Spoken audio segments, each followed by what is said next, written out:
Hey everybody, I just wanted to take the time to thank you all for checking up on me, your thoughts, your prayers, your gifts, everybody who visited.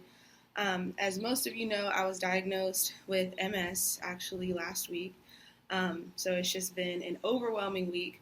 To give you a little bit of backstory, if you don't already know, um, I had no idea that I had MS. Just 2 days prior, I was jogging with one of my teams in the All-Star Gym, and they had practice, so I decided to run with them. We ran like 2 miles.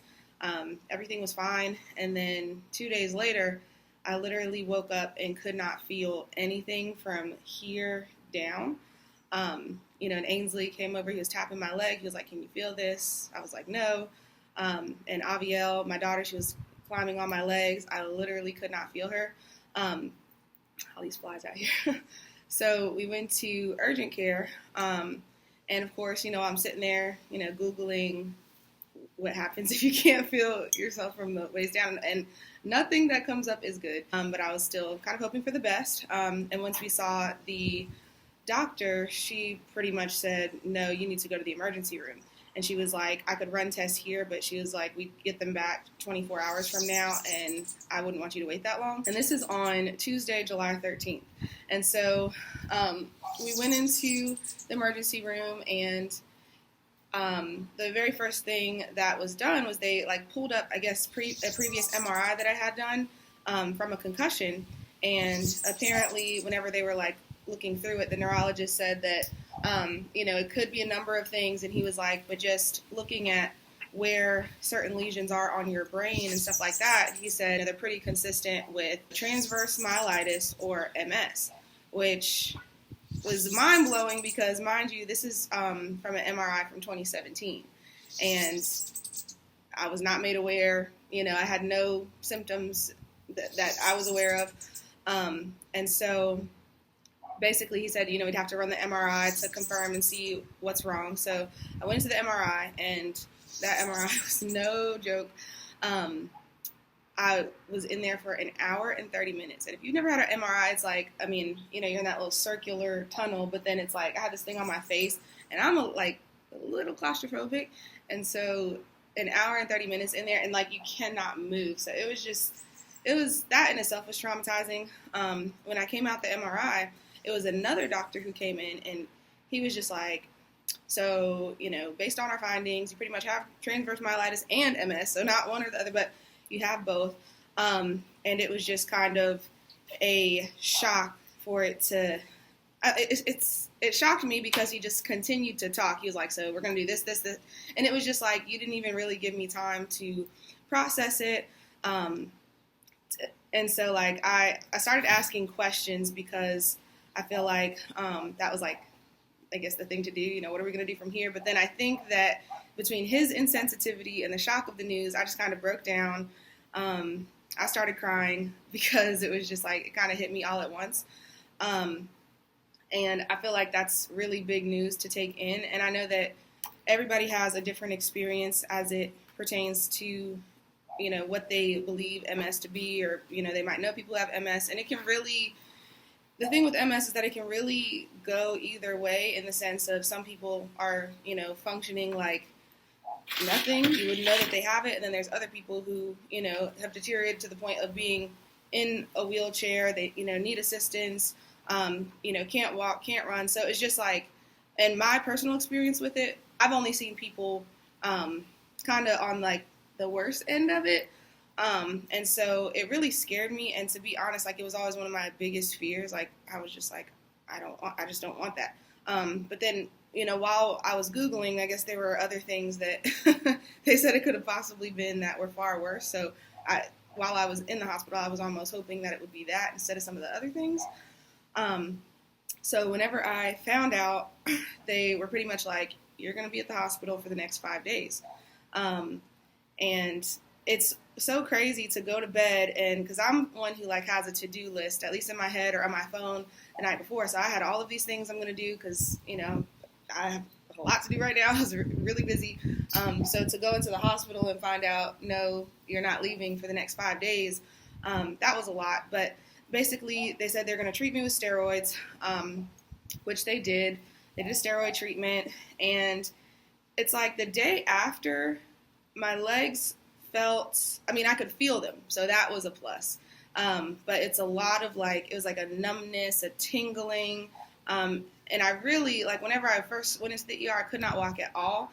And then it got to the point where I could like stand up, and it was really unsteady. Like, they put me down as a fall risk. But I did get to the point where I was able to like walk and bear weight. And I wouldn't say like the days following, I don't think I got progressively better. I just think it kind of stayed the same. And now here we are about a week later. And I can walk. I can feel my legs. It's just I'm really weak.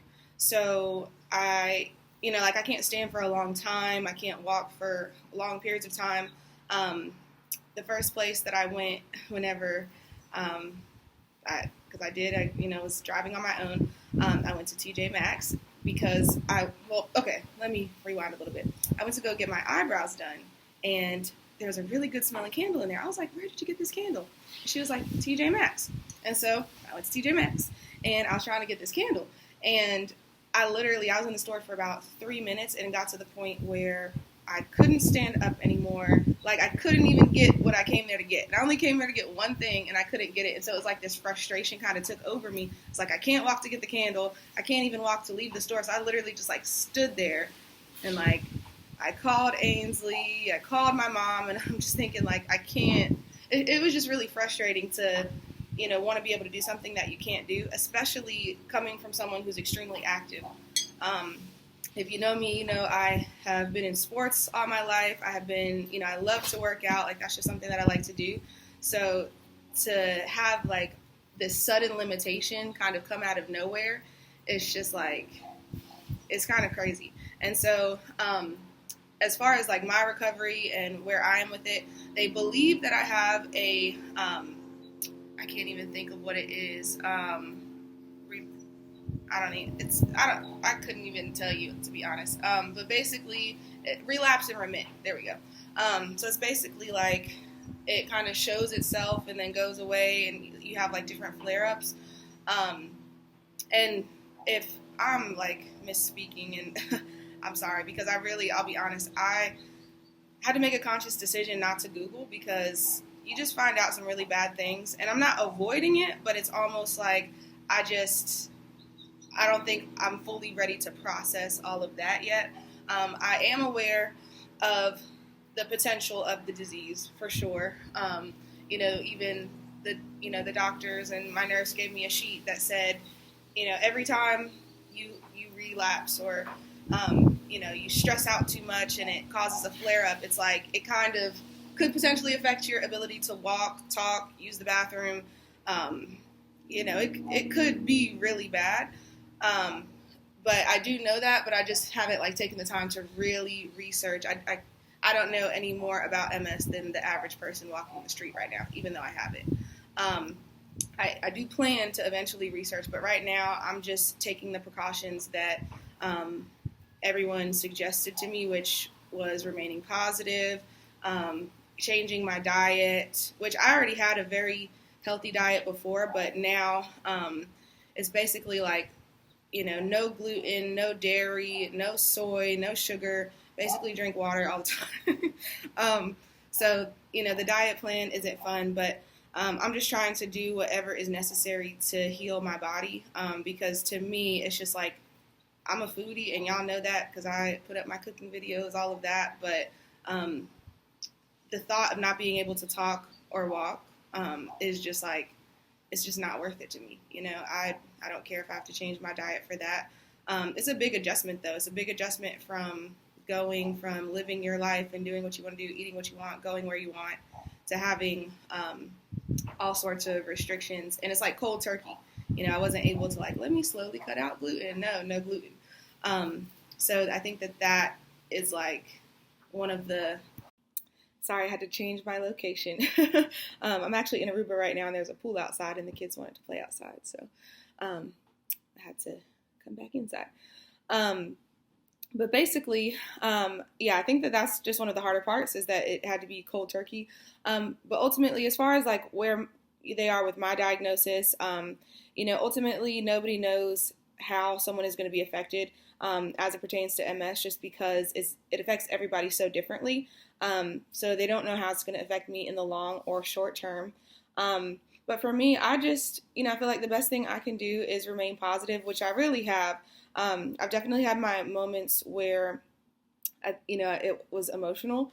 But I also think it was because I was on a lot of steroids at the hospital and like the hormones. But ultimately, I think that there were moments, especially in the mornings, where it's like I would go to sleep and, you go to sleep kind of like thinking, okay, well, tomorrow will be better. Even like whether it's a cold or whatever it might be, you always kind of feel like, you might wake up in the morning feeling a little bit better, but it was just like I would wake up in the morning and I would feel the exact same, and it would just like the reality would hit me that like, this could be my new reality. And I think that that was the hardest part. And so in the mornings, like while I was in the hospital, like the first 2 days, I cried in the morning. And then I'd have random breakdowns just because I think how everybody else was responding, honestly. There are just people who are in my family, like men that I've never seen cry, that cried, of course my mom cried. But I feel like everyone else took it so hard that like it kind of hurt me for them in a sense. But ultimately I feel like I've kind of handled it honestly better than anybody else has handled it. I just feel at peace with it. I think that no matter which way it goes, like the worst of the worst, the best of the best, whatever, I know that I'll be okay in the end. Like I know that everything will ultimately be okay. I trust God in this situation. I just ultimately feel like there is a greater purpose in this beyond my own understanding. And I think that this is like a perfect example of man plans, but God decides. I went to sleep, had all these plans for the next day, and literally woke up and my entire life was different. I think that the scariest part for me, if I had to say the scariest part or the part that like affects me the most, is the unknown. It's just like, am I going to be able to walk tomorrow? Am I going to be able to, there's just like those what ifs and those unknowns that kind of run through my head. But I think that the way that I rationalize that is that, nobody knows what tomorrow holds. And the reality of it is that the same way that I could wake up tomorrow and not be able to walk, so could anybody else. I mean, and yeah, it's like I have obviously a higher chance because I have MS, or you could say that. I mean, at the end of the day, you really just don't know what's in the cards for tomorrow. And if you sit there and try to like worry yourself, you'll worry yourself sick trying to figure that out. What can you do but take things one day at a time? And I have to look at that's the only thing that you have is the present moment. You don't have yesterday, you don't have tomorrow, you have right now. And so, right now I can assess how I feel. I can take it one day at a time or 1 hour by time or even 1 minute at a time. But ultimately, I feel really good. I feel like a lot of people have been asking, how are you? And I'm like, I'm good. And they're like, no, but how are you? And I'm like, I'm great. I really am. I feel, even in the midst of the situation, like I feel really, really blessed because it could have been so much worse. And if you don't know, and to be honest, I don't know. I'm going based off what the doctors have told me and the little bit of research that I've done. The flare-ups can be caused by stress. That's like one of the top things that it's caused by. And to be honest, I was stressing so bad the past 3 weeks. When I tell you, like, I was going to sleep at 4 a.m. and then waking up at 6 a.m. every single night. Just because, like, in the business that I run, it's like we're at the peak of the season as far as like the administrative and back end stuff that has to be done. And I'm like, I'm up late every night doing that. In school full time, I'm a full-time mom, multiple businesses. It's like I have so much going on that I was not sleeping. I was working, and I know for a fact that for me it was stress because I like worked myself into this position. So if I could pass any piece of advice, it is to listen to your body, because people would tell me that. People's like, they'd be like, oh, you're doing too much. But for me, I've always been like that. So I'm like, no, I mean, this is my life. This is just how this is how I roll. But Little did I know, like I was kind of running myself into the ground, very literally. And so whenever I say I feel blessed, in my head, when people say that like stress affects your body, I knew that like some people, could have like a heart condition or something like that, but like it didn't really resonate with me that like stress can really do bad things to you. It just didn't really, I don't know if I didn't believe it or what. I know that sounds silly, but it wasn't until this situation where, I saw it for myself. And I think that whenever I say I feel so blessed, it's because I think that ultimately that was God's way of really sitting me down and saying, okay, no, you really need to chill out. Because I feel like if I would have kept going on the path that I was going and ultimately lived my life that way, the stress could have killed me.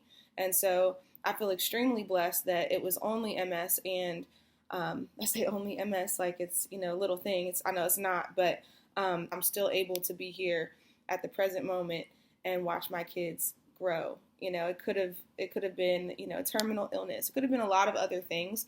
But ultimately, I feel like I am blessed just for that reason alone.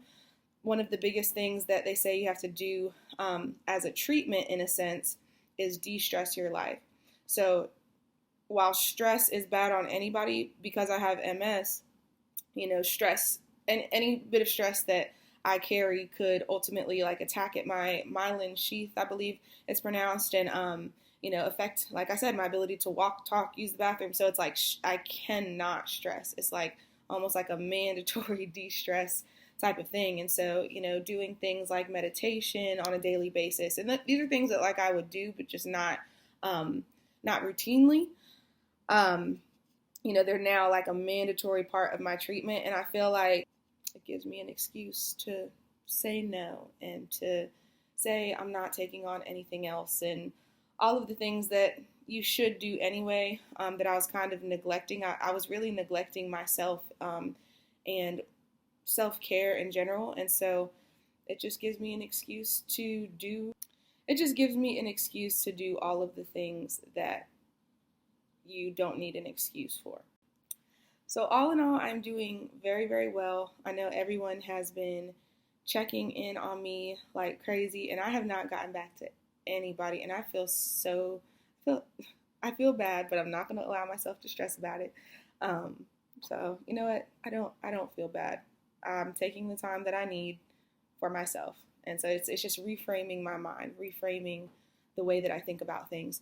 But I'm so thankful from the bottom of my heart, because it's like, the messages from just people who are like really concerned, that really helped me get through my time in the hospital. Just like people checking in on me, it really did help. So even if I wasn't responding, I was still reading, and it just it really made my day to hear from some of you guys. And then everybody who's like sent gift cards to like Whole Foods and vitamins, like literally my kitchen is stocked full of like all of the supplements that I need and things like that. So I'm so appreciative, all kinds of gift cards. Regardless of the situation, I'm thankful, I'm blessed, I'm happy, I'm positive. And I just wanted to check in with you guys because I feel like everyone has been so concerned. I'm grateful for my circle. I'm grateful for everyone who's in my life. And I'm grateful that I have so many people in my corner that do have my back. If I could leave you just with one thing, it is be positive. That's the one thing that the doctors kept saying to me while I was in the hospital, is that, it's all about your mindset. The more positive you are, the healing process, positivity helps the healing process.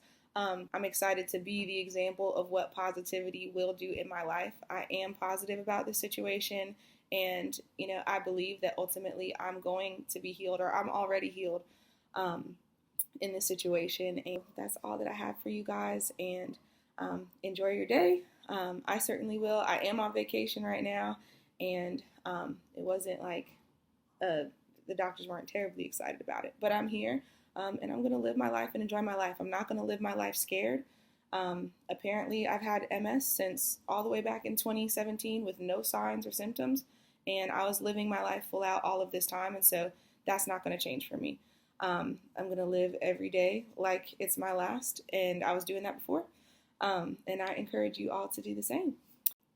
All right, that's all for now. I love you guys. Have an amazing day. I know that I will. Shout out to all of my MS warriors or anybody battling any kind of disease or, chronic illness or battling, just depression, anxiety, dealing with anything. Because at the end of the day, yeah, people are just like, oh, you're going to have your bad days. Everybody's going to have their bad days. But, at the end of the day, you can turn it around and make it great.